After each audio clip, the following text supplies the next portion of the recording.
Rides everyday rides. Yan guys, ang buhay ng rider. Yan guys, thank you Lord sa trabaho naman na binibigay mo Lord. O yan guys, yung aking background ito sa kinaroroonan ko. Kung pamilyar kayo yung kinaroroonan ko, alam nyo yan. Ayan guys, oh. Yan yung aking background. O yan yung aking TMX 155. Ayan guys. Dito kami nakapag-drop off naman guys sa Ortigas Center. Mga pamilyar kung anong building yan, alam nyo yan. Yan yung ating background view.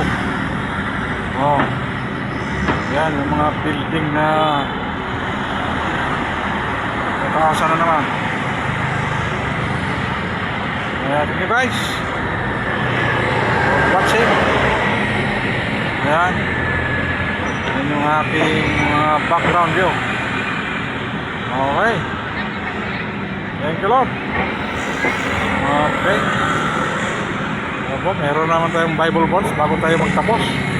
Sabi po sa Deuteronomy chapter 28 verse 2, if you obey your God, the blessings will follow you.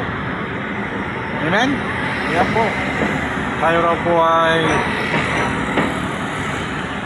sumusunod sa Panginoon, ay ang pagpapala ay sumusunod sa atin.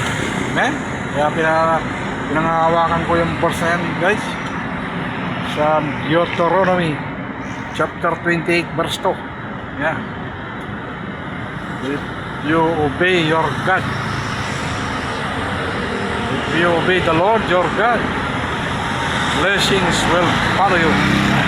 Kaya napakaganda po yung verse na pinangahawakan ko yan.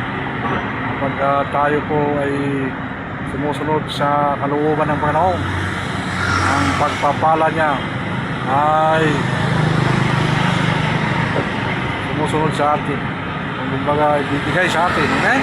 Kaya yan guys, salamat ka nga sa inyong suporta. Yan, dito ako sa Ortigas Center. Yan, pinala niyo yung building na yan kung pamilya kayo. Yan o, gandang building na yan. Okay. Dito na naman ulit. At tatakbo na naman kami ni TMX. Thank you Lord. Bye. God bless everyone. Follow and share.